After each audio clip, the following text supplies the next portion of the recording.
Hey everybody out there, this is Seto, and today for you guys I'm going to be profiling for you my Masked Hero deck.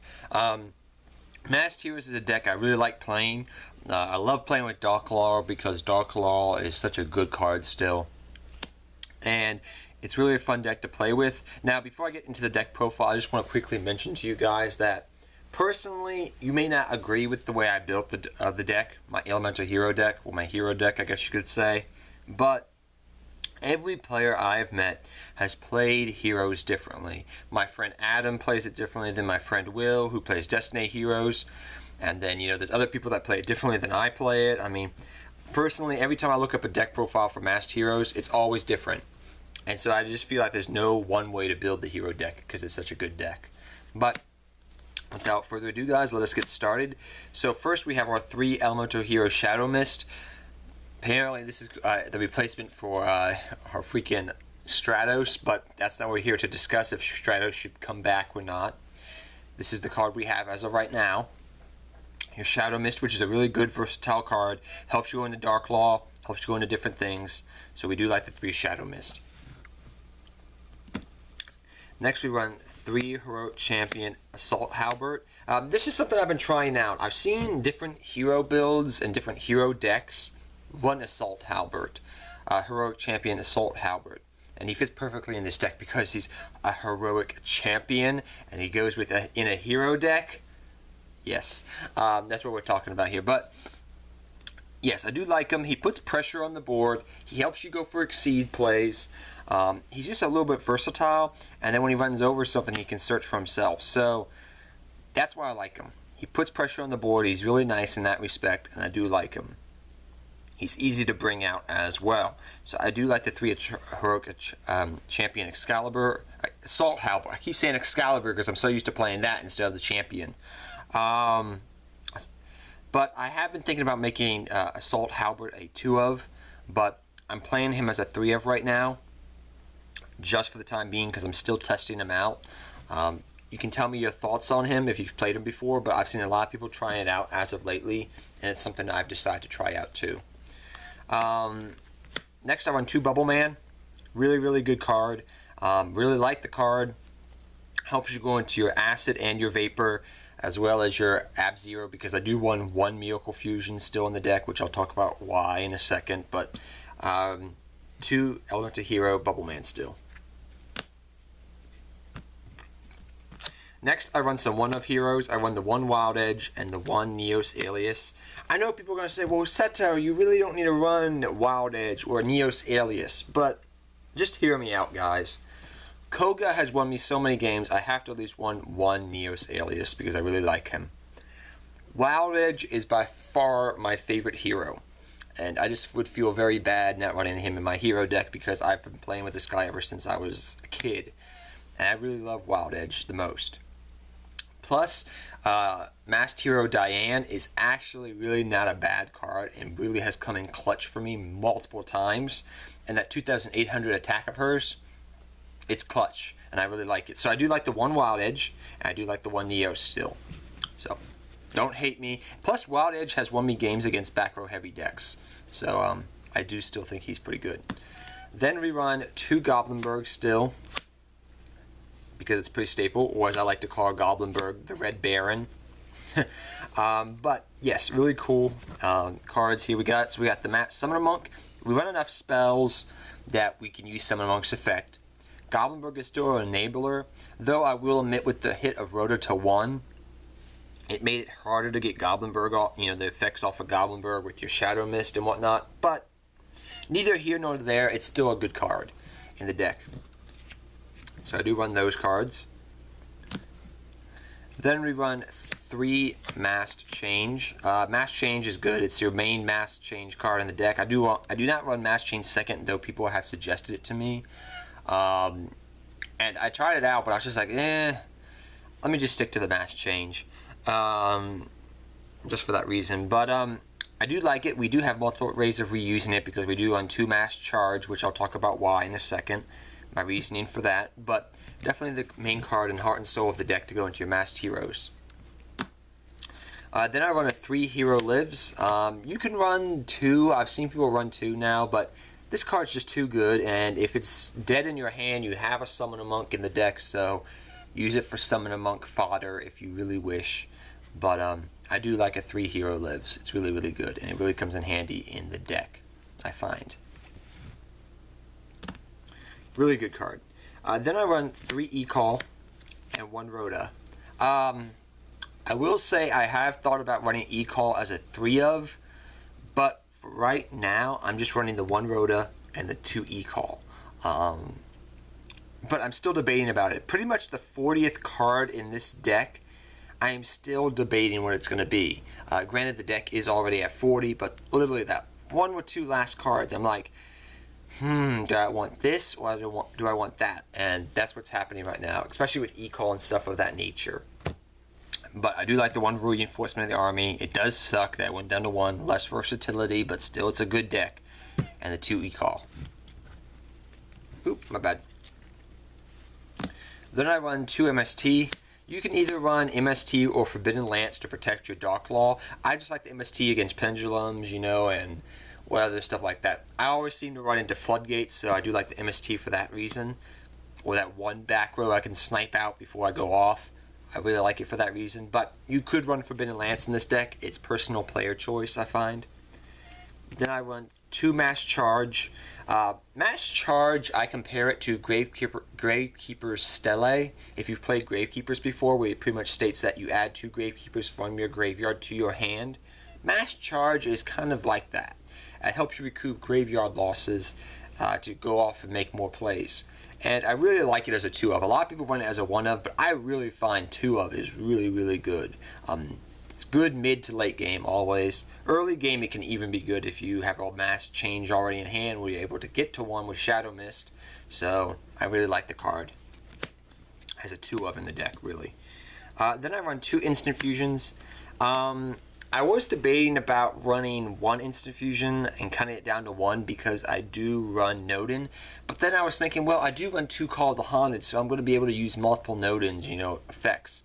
So I cut 1 Nodin out of the extra deck so I can put room in for another rank 4.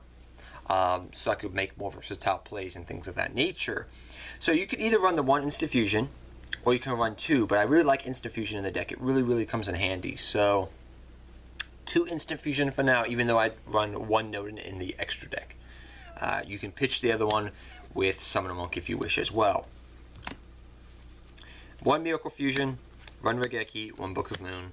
I may cut out the Miracle Fusion. I'm still debating about it, but it's such a powerful card.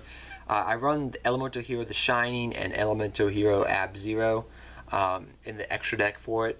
It really comes in handy, but I may cut it eventually, and I don't know what I would replace for it. Maybe another E-Call. That's one of the. This is the one card I'm like, do I really want it? Or do I really not want it? But it comes in so clutch. I'm like, So I'm still debating that, guys, because if I cut it, then that makes room in the extra deck for more rank 4s for the Nodin plays. So you see my conundrum, I guess you could say, but you can tell me down below what you think about that if you wish. But the 1 Book of Moon, because it's still versatile and helps you protect your Darklaw. Regeki, still versatile. And 1 Miracle Fusion, because I still like it. And you have multiple ways to make it. So, yep. Then we run 2 Call of the Haunted, because we run Nodin, and we do have Shadow Mist in the deck. You could bump it up to 3, but personally, I'm just going to run 2.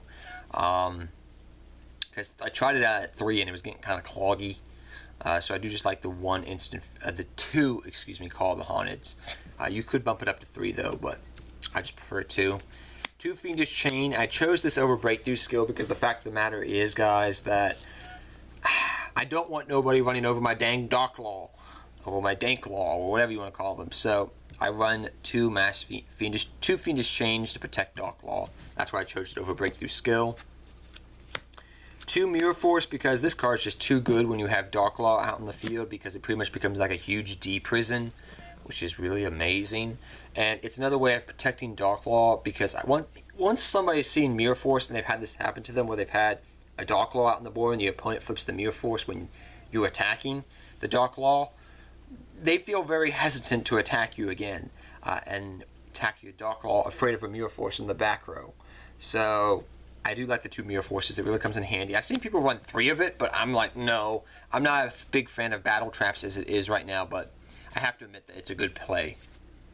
It becomes pretty much like Black Sonic and Black Wings. Then we run 1 Vanity's Emptiness and 1 Bottomless Trap Hole. Vanities has been a staple in the deck since the day the deck dropped originally, the Masked Hero build that is. And Bottomless Trap Hole is still a good card. So let's go into the extra deck now, guys. For the extra deck, we run our 2 Dark Law. I mean, granted, people do equivalent this type of build of Dark Law to this type of build of heroes, excuse me, to more of a Dark Law deck build, but I call it pretty much a Masked Hero build because I can pretty much go for most of the Masked Heroes. So I do run the 2 Dark Law. It's the main focus of the deck, granted, and the main focus for my trap lineups to protect him, because he's such a good card against the meta and whatnot some days. He's just still a good card in general, but we do run the 2 Masked Hero Dark Law. Ooh, my bad. Then we run 1 Elemental Hero Anki, 1 Elemental Hero, not Elemental Hero, 1 Masked Hero Anki, 1 Masked Hero Acid, and 1 Masked Hero Vapor. Acid is still good. Anki comes in good sometimes in certain situations. Masked Hero Vapor is something I wasn't trying out until my friend suggested it a while ago. And I was like, no, I don't need Vapor. And then I started finding situations a lot where I'm like, oh, it'd be really nice if I had a Vapor right now out on the field. It'd be really nice if I had a Vapor out on the field. So, what did I do? I pretty much put Vapor in the extra deck, and it works out pretty well. So I do run the 1 Vapor.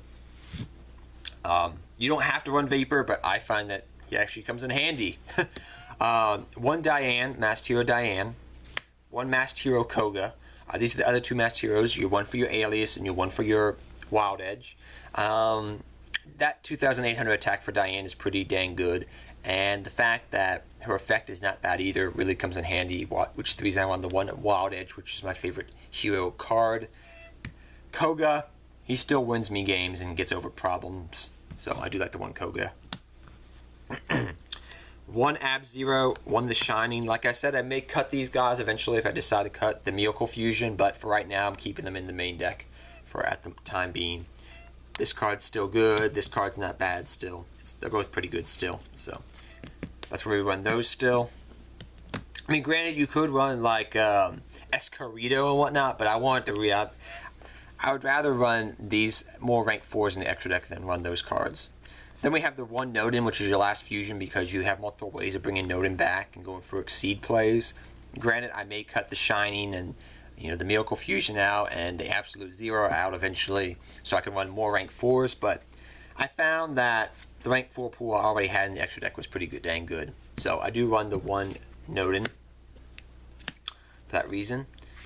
Then I run 1 Castel, 1 Kogonic Luminescent Knight, 1 Gagaga Cowboy, 1 Dark Rebellion XYZ Dragon, and 1 number 103 Ragnar Zero. Dark Rebellion XYZ Dragon, just a good card. Cowboy for game. Kogonic Luminescent Knight I really like in the deck because it can help you protect your Dark Law sometimes, which is really nice. Castel is your problematic card. Number 103 Ragnar Zero, just another thing to get around problematic cards out there on the field with pop cards, draw cards, if you're playing against a certain deck. I was thinking of running 101 in the deck, but Castel's a little bit more versatile than 101, though I'd probably run in it. If I was to cut the Shining and Absolute Zero out along with the Miracle Fusion, then I'd probably put 101 in the extra deck, but that's just me right now. So guys, I hope you all enjoyed this deck profile of my Masked Heroes. I really had fun playing the deck. Like I said, I'm still testing a couple of things out since the ban list got dropped last month, but still testing it. Still needs to be tested a little bit, but it does seem to be working out pretty dang well. And like I said earlier, please do not hate on the deck because every time I see a Masked Hero build, it's always different than my own or somebody else's I know. So each Masked Hero deck is pretty much a reflection of the player who plays it, I find. Also, I know you guys are probably going to ask me this, and since that's at the end of the video and I got some time, I'll talk about it. This card right here is called Matat. This is actually a Yu-Gi-Oh card that Jaden used in the manga. And And that's why I actually use this as the playmat for this video, because masked heroes were used in the manga as well. But he used Matat when he was trying to beat Tragodia in the manga. So that's why I chose this as my playmat for today's video, guys. But till next time, guys, take care, have fun dueling, good luck dueling. I hope I explained this deck very thoroughly and you understand it. Go heroes, just in general, whatever way you want to play them, go heroes. They're so fun to play with. And take care, everybody, till next time, and good luck dueling to all of you. And remember, guys, as always, to have fun dueling. Take care, everybody. Seto Kaba, I'm out of here till next time, guys. And good luck dueling to all of you.